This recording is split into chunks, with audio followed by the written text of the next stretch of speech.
In the previous video, we talked about positioning and also especially resizing the CSS div elements inside a web page.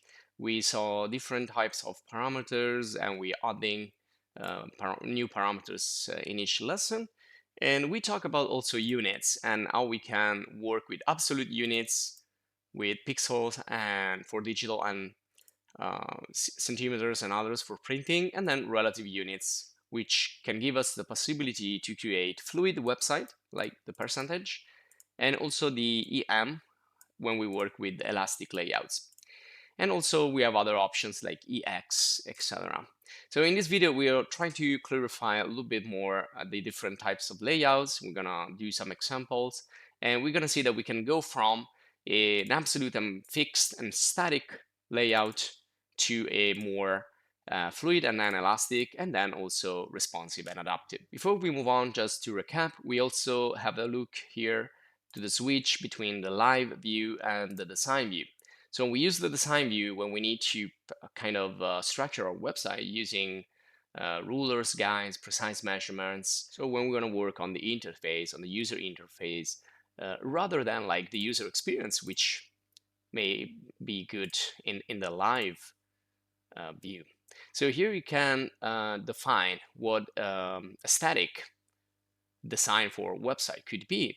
And we can also use an image as a background, so we can work on top of that image and put the guides on certain positions. We can snap, we can, define how big the banner will be and the footer and the content and the various panels. So we can create a static or fixed layout right here, and then we can change it and make it more like fluid, elastic, adaptive, etc., etc. So this is kind of the process right here, which you're gonna go through if you're starting with the graphic design only, like Photoshop or GIMP or Pixar. So you can create a static layout and user interface there, and then you can come here and arrange it in and make it more responsive. This snapshot right here that I already showed you in another lesson shows an example on when you can create a graphic in Photoshop and then you can export it in HTML plus CSS with the various section or the various divs already organized for you, so you don't need to do anything in CSS. Everything will be handled by Photoshop in the exporting. This is called the slice tool in Photoshop. And you can see that all these divs, they're using the absolute position. So this is an example of a website that I have created going from a fixed static layout and then moved into elastic and fluid and then responsive, etc., etc. So if I look at this at the initial stage, so if let me open it here in Dreamweaver instead of a browser, you can see that this is I've already stylized this a little bit, and right now I am in the design view. So when you are in the design view, you can move these around because these are absolute. So if I roll over here with the mouse, it's going to tell me that this is a div.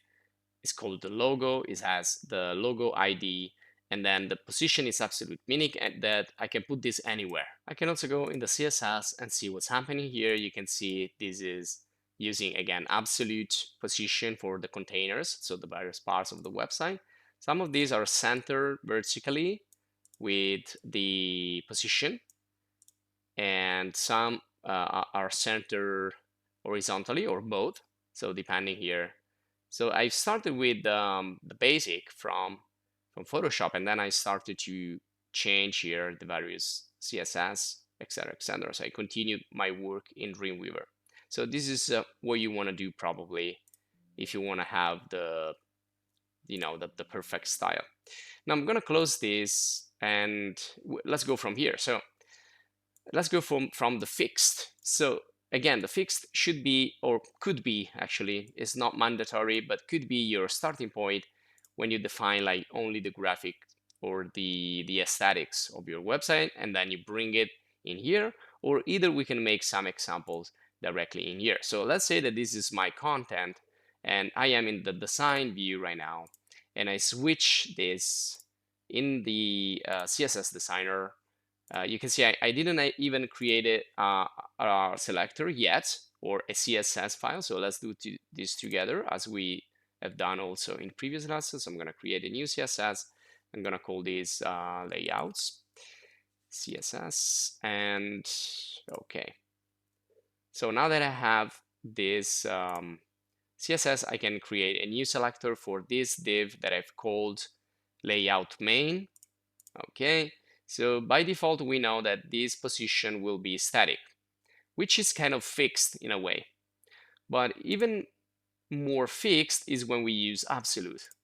The absolute will maintain the same position no matter what happens. Let's also apply a background color as usually to distinguish the various section of the website. Okay, so we have now this color right here. And let me go back here to positioning. Okay, so this is absolute. So I can say, let's say that this is going to be my main part. So where all the content is going to go. Well, in that case, I want to push this a little bit down. And again, if we're using fixed and static, I can use the pixels. So I can use the pixels for the width, saying, okay, this is going to be like 800 wide, and that's it, and 400 pixels high. And if I go to position, I can say, okay, I want this to be like 200 pixels or 100 pixels from the top. Okay, so that is going to leave the space for the other elements, like the header. Now I cannot see here the result. So let's move into the live view. You can see it's pushed now 100 from the top. So I have the space to put my header. So let's go in insert, and let's go here in the split view so we can see a little bit of the code. So we want to put the header before this. And remember, you can also wrap everything around with the container. So I'm gonna use here header, and I can decide if I want to call this header or not, because we already have kind of a indication here. So if I don't say anything, this is just gonna be called header, so that's fine. And so let's call this title of website.